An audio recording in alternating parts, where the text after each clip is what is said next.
Hey, it's Scott at The Pedal Guy here. How you doing? Today what we're going to do is we're going to show you how to use impulse responses with your Ampero. And we're going to get started right now. Well, hey, it's Scott from The Pedal Guy here. How you doing? Hope you're having a great week. Hope you're going to have a great weekend. Now, if this is your first visit to our channel, make sure you take a second to click on that subscribe button down there and ring that bell so you can stay up to date with all of our videos. And if you're watching this on Facebook or Instagram, be sure to like and follow us so you can stay up to date with all of our activities because we do post daily and we'd love to hear from you. Well, a couple weeks ago, I got a question about how to use impulse responses with the Ampero. And so I figured this would be a good time to circle back and start digging into that particular feature of the Ampero. And the good news is that impulse responses are available out there. There's so many available, there are hundreds of them available. But I wanted to put our best foot forward. So I went ahead and bought some from the Celestion Plus website. I bought some Laney cabinets. I bought some Orange cabinets. I bought some Vox cabinets. Now, for those of you who are not in the know on impulse responses yet, the simple, and as Mel Brooks would call the short version, is that a impulse response is simply put a sample of the characteristics of a speaker. So there was another term that was used in the 90s called acoustic stamping. There was another term used, convolution, and these are all different types of impulse responses. But in this case here, as far as how it applies to the Ampero, we are using the sample of the cabinet. So this essentially means that think of your favorite cabinet. Think of the cabinet that you've always wanted to buy and you've always wanted to own and take with you, but you don't have the cash and you certainly don't want to schlep it around everywhere that you're going for a gig.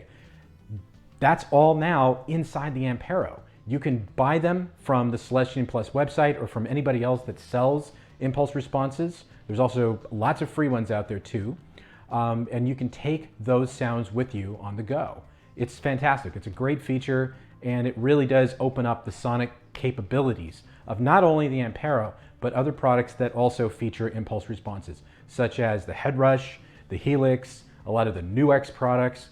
There's tons of different products out there that support impulse responses.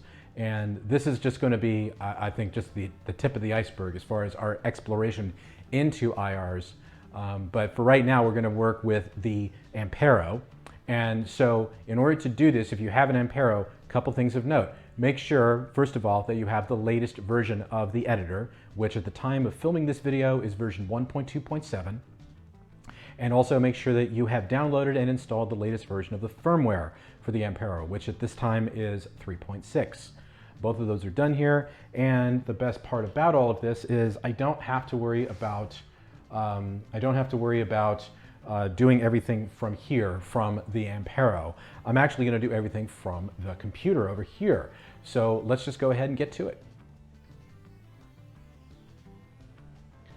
Okay, we have our Ampero editor loaded up. We have our Ampero connected, and I've got the Zephyr Clean preset loaded up.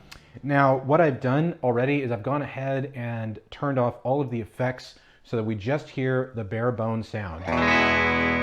Because there's really no reason to go into there's really no reason to listen to all the effects because you're going to lose the impact of what we're doing here as far as the changes go.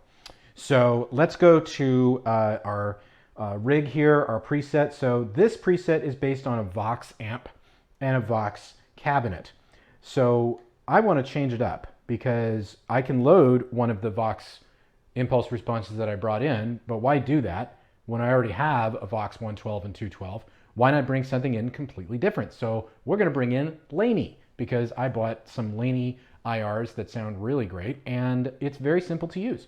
Okay, so in this case, I'm going to go down to the bottom of the list of cabinets and you have 10 spaces to work with as far as the IRs that you choose to load into the Ampero. Now, the thing to keep in mind is that you can bring in 24-bit files, but there's a sampling rate limit of 44.1. So when you buy from Celestion, the good news is that you're getting 44, 48, 82, or 88.2 and 96.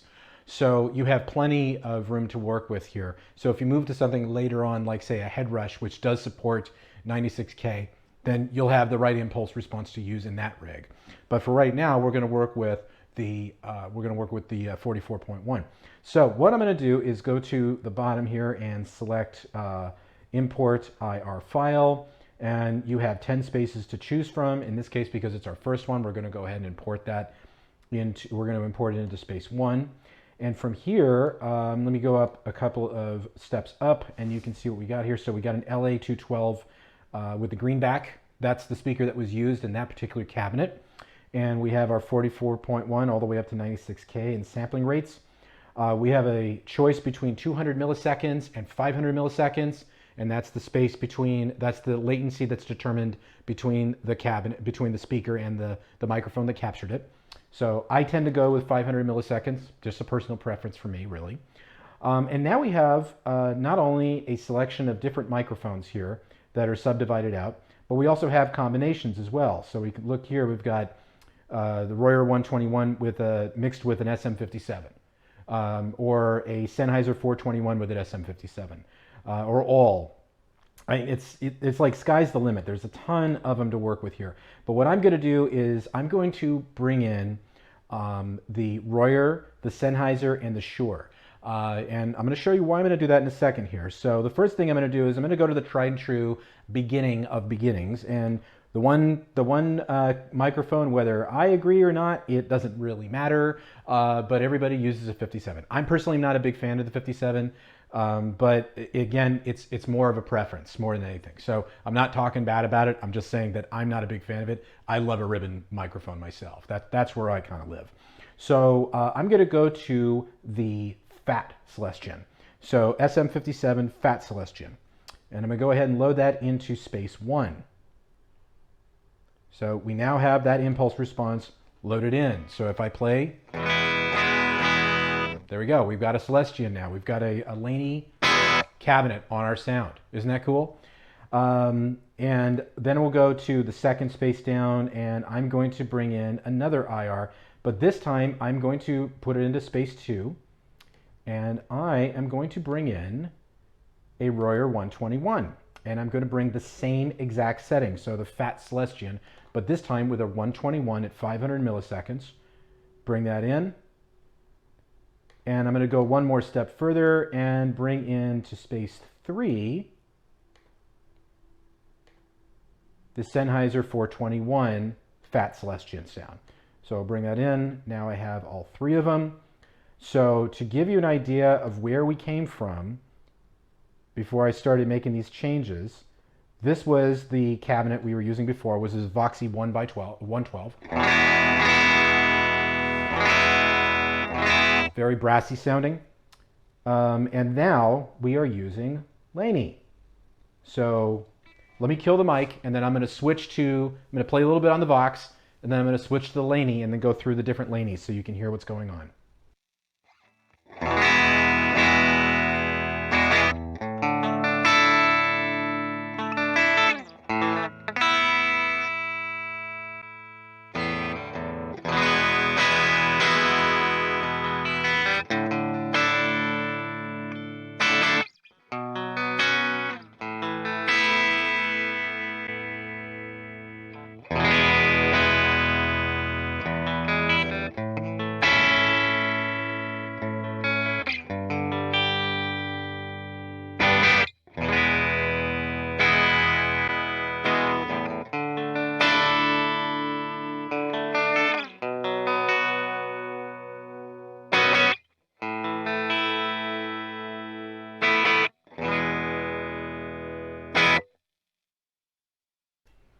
So that's the sound. Now, to really accentuate that, I'm going to turn those effects back on now. Okay, so I'm going to go and go nuts, just bring them all back out, and I'm going to go back to the Voxy 112 again, and give you that same exact example, but now with the effects so you can really hear what's going on.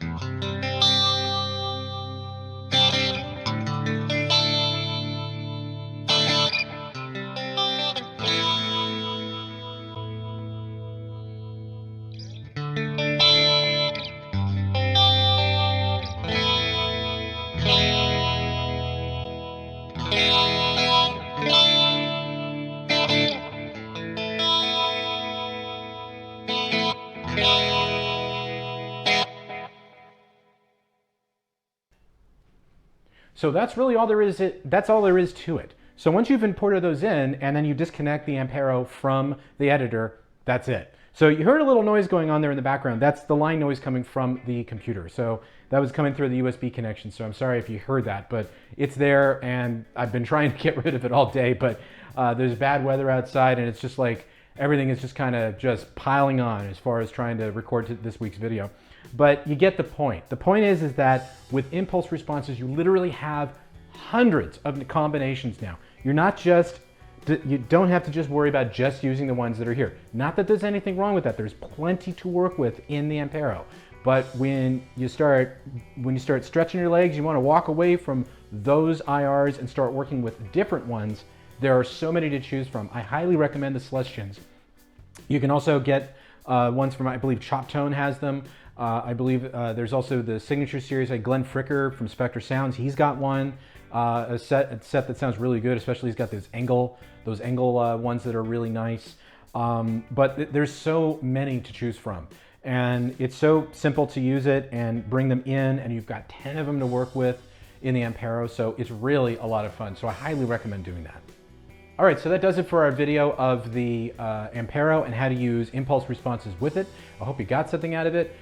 We will absolutely be coming back to this time and time again, especially with the head rush as well, and we'll look into how we can integrate this into a couple of the other pedals that we've shown to you that do the whole impulse response thing. So for more information on these products and the other products that we carry, please visit us at ThePedalGuy.com. Also be sure to follow us on Facebook and Instagram, and please subscribe to our YouTube channel. Thanks and have a great day.